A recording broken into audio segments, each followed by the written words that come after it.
Have you ever watched a room full of powerful people fall completely silent because of one unexpected moment? No one at the Sterling Foundation Gala expected the silence to come from Victoria Sterling, and certainly no one expected it to end with her walking across the ballroom and kissing a man almost nobody noticed. The ballroom glowed beneath crystal chandeliers imported from Italy. Waiters moved between round tables dressed in white linen. Politicians smiled for cameras. Executives traded handshakes worth millions of dollars. At the center of it all stood Victoria Sterling, CEO of Sterling Technologies, one of the most influential women in Chicago. Her silver evening gown shimmered beneath the lights. Her phone vibrated every few minutes. Board members wanted updates. Investors wanted answers. Reporters wanted quotes. Everyone wanted something from her. Everyone except Marcus Reed. Marcus stood near the back of the ballroom beside a service entrance. His black suit wasn't custom-made. It was borrowed from a friend who worked security. Earlier that afternoon, he had spent 3 hours helping the event crew set up audio equipment. The extra paycheck would help cover Ava's school field trip next month.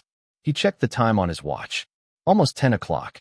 If traffic stayed light, he could still get home before midnight. He smiled at the thought of his 8-year-old daughter sleeping with her favorite stuffed rabbit tucked beneath her chin. Across the room, applause erupted as Victoria stepped onto the stage.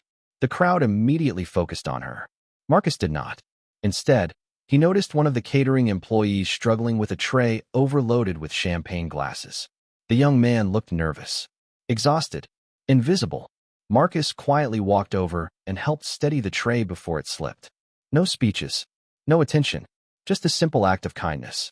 Then he returned to the shadows. Victoria saw it. She saw the way Marcus helped without hesitation, the way he expected nothing in return, the way he disappeared afterward as if the moment didn't matter. For a second, her prepared speech vanished from her mind, because she recognized something she hadn't seen in years. A person who wasn't trying to impress anyone. The gala continued. Speeches ended.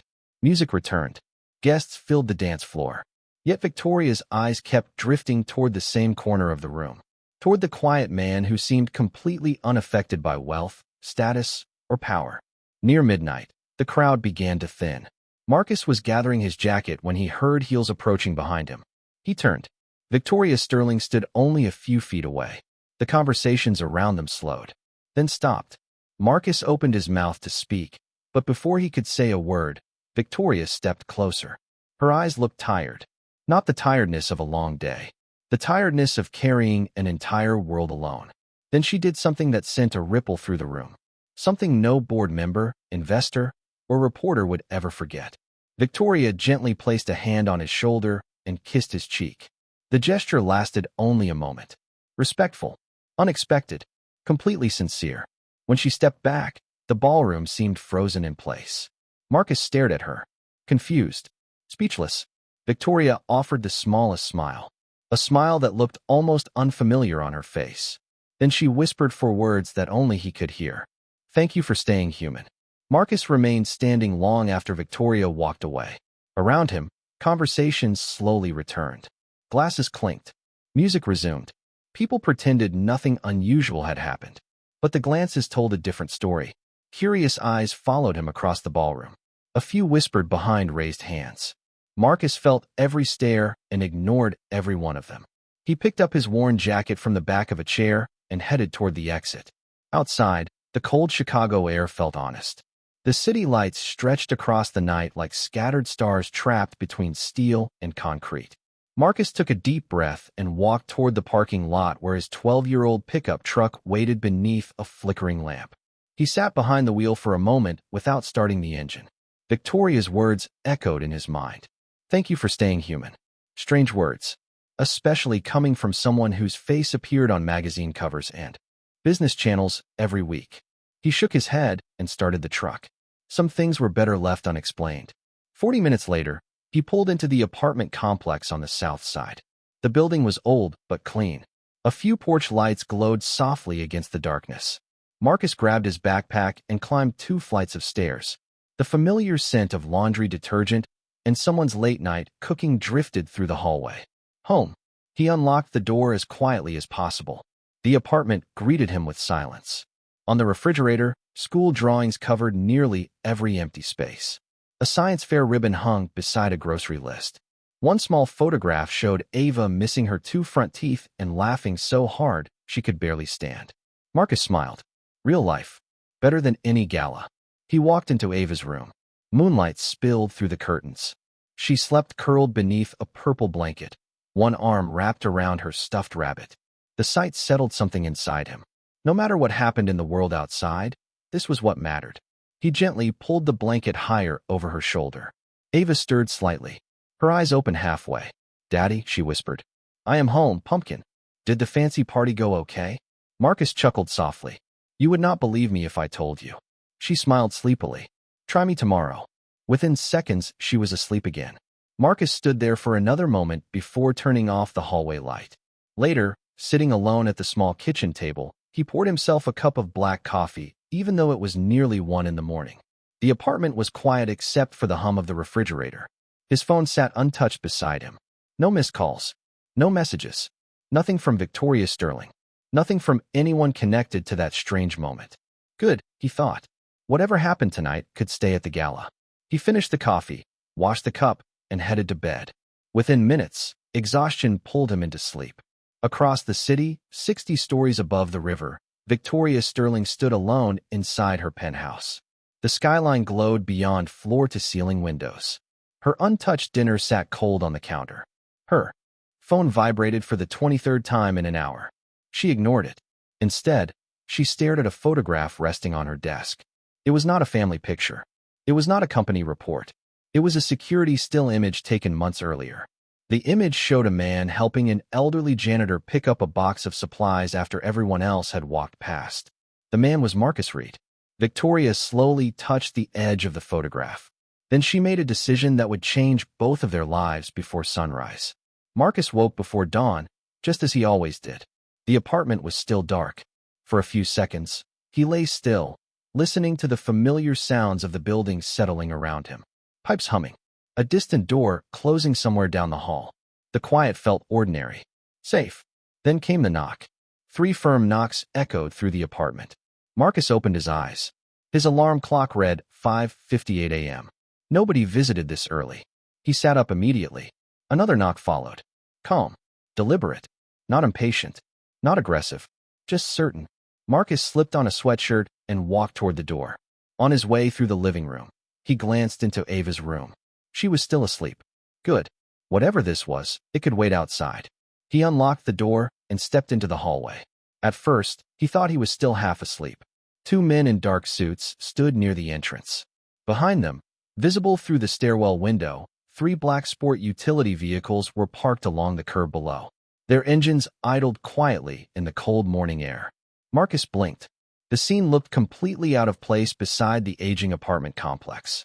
One of the men offered a polite smile. "Mr. Reed." Marcus nodded slowly. "That depends who is asking." The man seemed to appreciate the answer. "My name is Daniel Harper. I represent Miss Victoria Sterling." Marcus felt a strange weight settle in his chest. Victoria. The gala suddenly felt much closer than it had the night before. Daniel held out a thick, cream-colored envelope. Nothing flashy. No company logo. No dramatic presentation.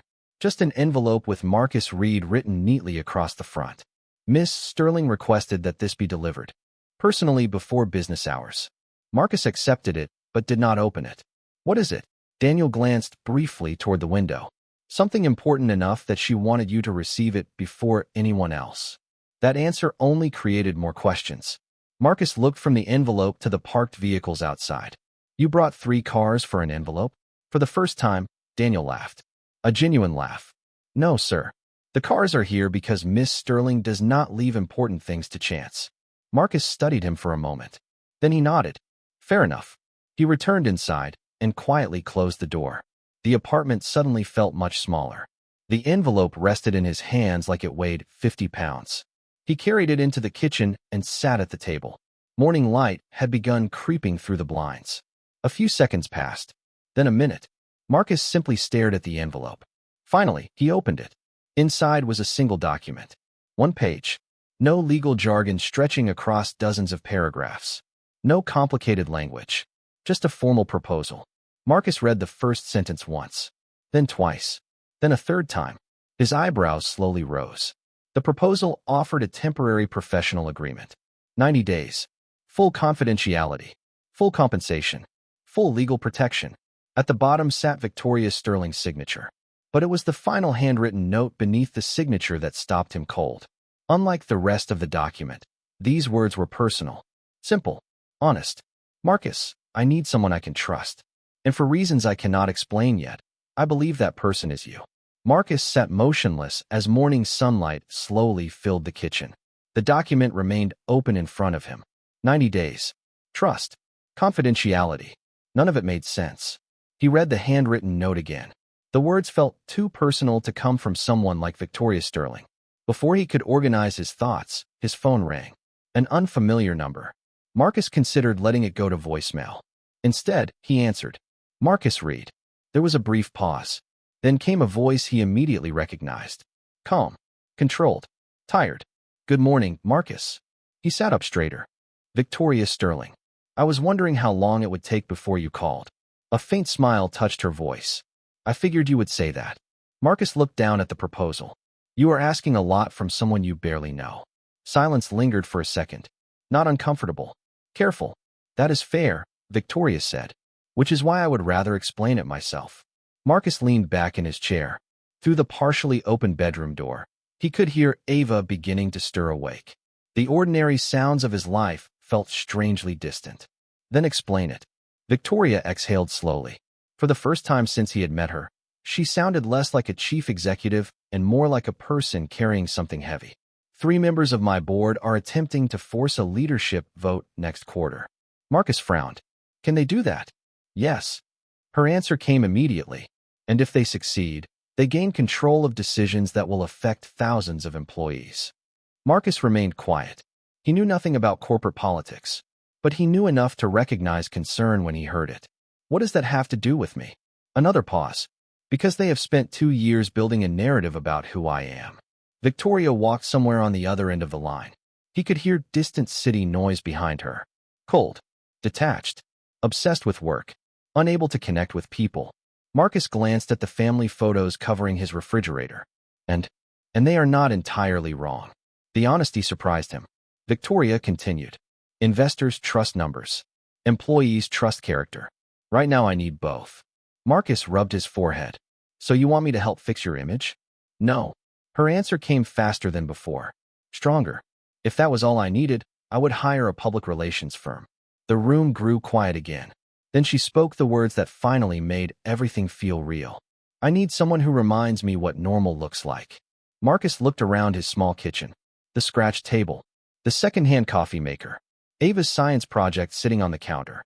Nothing about it seemed extraordinary. Yet Victoria sounded almost envious of it. You saw all of that from one conversation? He asked. No. Her voice softened. From watching you for 8 months. Marcus froze. Not from fear. From surprise. 8 months. Victoria continued before he could respond. Every time someone needed help, you were there. Every time there was an opportunity to take credit, you stepped away. I have spent years surrounded by people who wanted something from me. You are the first person in a long time who never did. Marcus stared out the window as the city slowly woke outside. For reasons he could not fully explain, he believed her. The call ended a few minutes later, but Marcus remained seated at the kitchen table. The apartment felt unusually quiet. Even the refrigerator seemed to hum more softly. 8 months. Victoria had been paying attention for 8 months. He looked down at the proposal again. Most people spent their lives trying to be noticed by someone powerful. Marcus had never tried at all. Footsteps padded down the hallway. Ava appeared wearing oversized pajamas and carrying her stuffed rabbit beneath one arm. Her hair pointed in 3 different directions. Why do you look like somebody just told you aliens landed? She asked. Marcus laughed despite himself. Good morning to you too. She climbed into the chair across from him. Was that the fancy lady from television? Marcus raised an eyebrow. How do you know about her? Ava shrugged. Everybody knows about Victoria Sterling. Even Mrs. Parker talks about her. Marcus shook his head. That is probably not a good sign. Ava spotted the proposal. What is that? Marcus hesitated. How exactly did someone explain this situation to an 8-year-old? A job offer. Ava narrowed her eyes. A weird one. Extremely weird. She nodded thoughtfully. Those are usually the interesting ones. Later that morning, Marcus found himself riding inside one of the black sport utility vehicles. Chicago moved past the tinted windows in shades of steel and glass. Downtown towers climbed into the sky like monuments to ambition. Daniel Harper sat across from him, reviewing notes on a tablet. Marcus adjusted the collar of his jacket. "You do realize this feels completely insane." Daniel looked up. "Most major decisions do." 20 minutes later, they entered Sterling Tower. Marcus had seen the building from a distance dozens of times. Standing inside, it felt different. The lobby stretched nearly 100 feet overhead. Sunlight poured through walls of glass. Employees moved with purpose. Expensive shoes clicked against polished stone floors. Nobody seemed to waste a second. Marcus immediately noticed something else. Almost everyone looked exhausted. They carried coffee cups like survival equipment. Their eyes stayed fixed on phones. Their conversations sounded rushed. Important, urgent, yet somehow empty. As they crossed the lobby, several people recognized him. Whispers followed. Curious glances appeared from every direction. Marcus kept walking. He had spent years being underestimated. Stairs did not bother him anymore. The elevator climbed 60 floors. The city gradually shrank beneath them. When the doors opened, silence greeted him. The executive floor felt different from the rest of the building. Quieter, colder, more isolated. Daniel stopped outside a pair of glass doors. "She is waiting inside." Marcus nodded, then paused. Through the glass, he could see Victoria standing beside a massive window overlooking Lake Michigan. Her phone rested on a nearby table. For once it was not vibrating. She stood completely still, alone. The office behind her was larger than his entire apartment. Yet somehow it looked less lived in. No family photographs. No children's drawings. No signs that a life existed beyond work. Just awards. Reports. Success. Marcus suddenly understood something. Everyone in that building envied Victoria Sterling. But very few people would want to trade places with her. Slowly, he opened the door and stepped inside. Victoria turned as the door closed behind him. For a moment, neither of them spoke. Lake Michigan stretched beyond the glass wall behind her, gray and endless beneath the morning sky. Marcus had expected confidence. Authority. The woman standing before him carried both. Yet something else lingered beneath the surface. Fatigue. The kind that no amount of success could cure.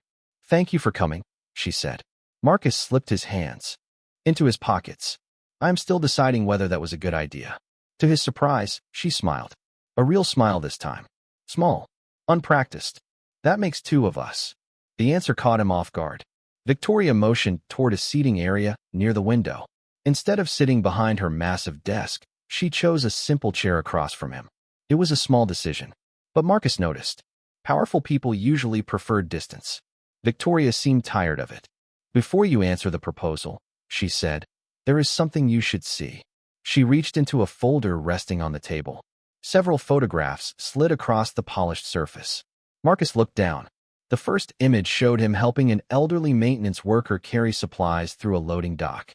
The second showed him repairing a broken wheelchair ramp outside a community center. The third captured him kneeling beside a little boy tying a loose shoelace. Marcus frowned. "You have photographs of me?" Victoria nodded. "Not because I was investigating you." She looked down briefly. "Because after the first time I noticed you, I kept noticing you." Marcus studied the images. None of them were dramatic moments. No grand achievements. No headlines. Just ordinary acts of kindness. Most people would not even remember these. Victoria leaned back slowly. "That is exactly why I do." Silence settled between them. The city hummed far below. Finally, Marcus asked the question that had been growing in his mind since sunrise. "Why me?" Victoria stared toward the lake. Her reflection hovered faintly in the glass. "Because everyone around me is trying to win something." Her voice remained calm. "A promotion, influence, approval, money, access." She looked back at him. "You are the only person I have seen walk away from all of those things." Marcus glanced around the office. Awards covered one wall. Recognition plaques filled another. Yet the room felt strangely empty. "You have thousands of employees." "I know. Hundreds of executives." "I know. An entire legal department." Victoria almost laughed. "Unfortunately, I know that too." Marcus shook his head. "Then I still do not understand." Victoria stood and walked toward the window. Morning sunlight outlined her silhouette against the skyline. Because none of them remind me what matters when the workday ends. The words landed softly, yet they carried more weight than any business presentation. Marcus followed her gaze. Far below, tiny figures crossed sidewalks. Parents hurried children toward schools. Construction workers unloaded equipment. Delivery drivers started their routes. Ordinary people beginning ordinary days. Last night, Victoria said quietly, "You went home to your daughter." Marcus nodded. Of course. She swallowed. I went home to 23 unread messages, 3 investor reports, and an empty penthouse. For the first time since meeting her, Marcus saw the truth hiding beneath the headlines. Victoria Sterling was surrounded by people every day, yet loneliness followed her everywhere. And somehow, standing 60 stories above the city, she looked more isolated than anyone he had ever met. Marcus did not answer immediately. Some truths deserved silence before words. Victoria remained near the window, staring at the city below. For the first time, she seemed completely unaware of how powerful she looked. The titles were gone. The reputation was gone. What remained was a woman carrying years of responsibility by herself. Marcus slowly stood and joined her near the glass. "You know something?" he said. Victoria glanced toward him. "What?" He pointed toward a yellow school bus moving through traffic nearly 60 stories below. Every morning, Ava waves at her bus driver. Victoria blinked. "Why?" Marcus shrugged. "Because she says he helps kids get where they need to go." Victoria waited for more. One day I asked why she never forgets to wave.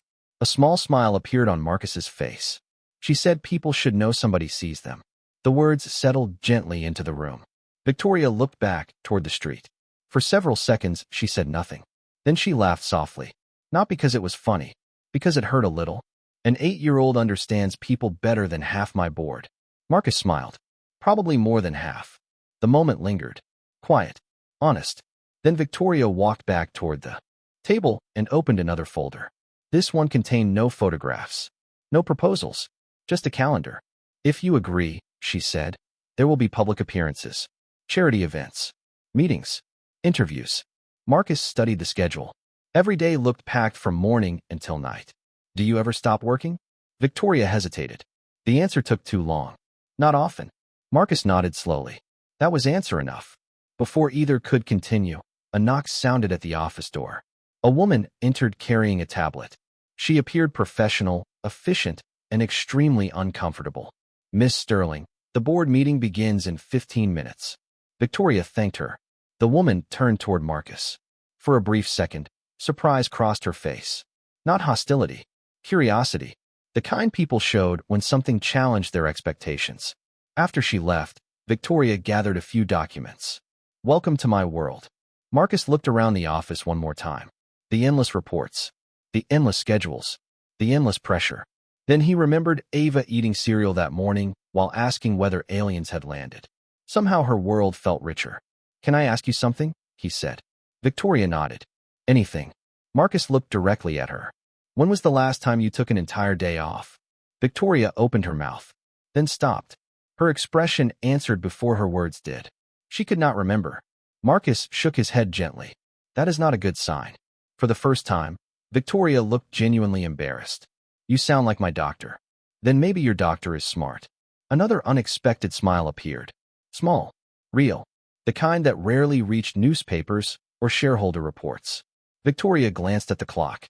The board meeting waited. The investors waited. The endless demands of her position waited. Yet for a moment she stayed exactly where she was. Looking at Marcus. Looking at someone who treated her less like a chief executive and more like a human being. And deep down, she realized something that made her far more nervous than any board vote. She was beginning to trust him too much. The board meeting ended exactly the way Marcus expected and exactly the way Victoria feared. By noon, rumors had already escaped the executive floor. By 2 o'clock, they had spread through the entire building. By evening, they were online. Marcus sat alone at a small coffee shop a few blocks from Sterling Tower, staring at his phone. Headlines filled the screen. Anonymous sources. Speculation. Half-truths disguised as facts. Nobody knew the real story, yet everyone seemed eager to tell it. Some claimed he was chasing money. Others claimed Victoria had lost her judgment. A few questioned how a man from his background had suddenly appeared beside one of the most powerful executives in the country. Marcus placed the phone face down on the table. Outside, rain tapped softly against the window. He had spent years teaching Ava that other people's opinions did not define who she was. Now he found himself repeating the same lesson internally. Across town, Victoria stood inside a conference room surrounded by advisors. Screens displayed financial projections and media reports. Voices filled the room. Recommendations, strategies, damage control plans. She listened without hearing much of it. One comment finally broke through the noise. Distance yourself from him. The room grew quiet. Victoria slowly looked toward the executive who had spoken. Why? The man adjusted his glasses. Because perception matters. Victoria folded her arms. And character does not. Nobody answered. The silence told her everything. Meanwhile, Marcus arrived home just before sunset. Ava sat at the kitchen table, finishing homework. Colored pencils covered half the surface. The moment she saw him, she smiled. You are late. I know. Fancy people problems? Marcus laughed softly. Something like that. Ava studied him for a second. Children notice things adults missed. You look sad. Marcus pulled out a chair and sat beside her. Just tired. Ava nodded thoughtfully. Then she slid a drawing across the table. It showed 3 people standing beneath a bright blue sky. Marcus, Ava, and a tall woman with blonde hair. Who is that? Marcus asked. Ava shrugged. The lady from television. Marcus blinked. You have never even met her. I know. Ava returned to coloring. She looks lonely. The answer hit him harder than any headline. Later that night, after Ava had gone to bed, Marcus stood on the apartment balcony watching city lights flicker across the darkness. His phone buzzed. Victoria. He answered immediately. Neither spoke for several seconds. Finally, Victoria broke the silence. I am sorry. Marcus frowned. For what? Her voice sounded tired. More tired than ever. For dragging you into this. Marcus looked out across the skyline. Thousands of lights. Thousands of lives. Everyone carrying something unseen. You did not drag me anywhere. Another silence followed. Then Victoria whispered something he had never expected to hear from a woman who controlled billion-dollar decisions. I do not know how to fix this. Marcus closed his eyes briefly. The city wind moved through the night. Maybe, he said quietly, you stop trying to fix everything alone. The next morning arrived with unexpected clarity. Marcus woke before sunrise and made breakfast while Ava sat on the counter swinging her legs. Pancakes, orange juice, a school permission slip waiting for a signature. Ordinary things. The kind of things that never appeared in business magazines. The kind of things that mattered anyway. As Ava packed her backpack, Marcus made a decision. Some choices became easier once you stopped thinking about yourself. 2 hours later, he stood inside Sterling Tower for what he believed would be the final time. The executive floor felt different now. Not because it had changed. Because he had. Daniel Harper greeted him near the elevator. She is in the boardroom. Marcus nodded. Through the glass walls, he could see executives gathered around a long table. Charts covered large screens. Reports sat stacked in neat piles. Everyone looked tense. Everyone except Victoria. She looked exhausted. When she noticed Marcus entering, surprise crossed her face. The meeting stopped. Conversations faded. Marcus walked directly to the head of the table and placed the proposal on the polished surface. Victoria stared at it. Her expression slowly changed. She understood immediately. You are leaving, she said quietly. Marcus nodded. This was never supposed to cost you everything. Several board members exchanged glances. One of them looked almost relieved. Marcus noticed. So did Victoria. For a moment, nobody spoke. Then Marcus turned toward the room. You all keep talking about perception. His voice remained calm. About image. About influence. The executives listened. Some reluctantly. But every person I have met in this building seems afraid of the same thing. Silence answered him. Marcus continued. You are afraid people might discover that success does not solve loneliness. Nobody interrupted. Because nobody could. Marcus looked back at Victoria. You do not need me to save your company. Her eyes never left his. And you do not need their permission to be human. The room remained silent long after he finished speaking. Then Marcus turned and walked away. No dramatic exit. No argument. Just a man choosing peace over attention. By evening he was back where he belonged. The apartment smelled faintly of syrup and laundry detergent. Ava sat at the table building a model rocket for school. The television played softly in the background. Life moved forward. Simple. Familiar. Real. A knock sounded at the door. Ava looked up immediately. I will get it. Marcus followed behind her. When the door opened, both froze. Victoria stood in the hallway. No security team. No assistants. No luxury convoy waiting outside. Just Victoria. In one hand, she carried a small cardboard box. In the other rested a grocery bag. Ava looked at the items curiously. What is that? Victoria smiled nervously. Pancakes. Then she lifted the grocery bag slightly. An extra maple syrup because I was told that is important. Ava grinned. Marcus could not help smiling too. For a few seconds nobody moved. Then Victoria looked at Marcus. The city noise faded behind her. The hallway seemed strangely quiet. I spent years trying to become someone successful, she said softly. You reminded me how to become someone present. Marcus glanced toward Ava, then back at Victoria. The little apartment suddenly felt warmer than any penthouse in Chicago. And standing there in that ordinary hallway, surrounded by nothing extraordinary at all, 3 people discovered something worth more than influence, headlines, or power. Sometimes the smallest acts of kindness change the course of a life. And sometimes they change 3 lives at once.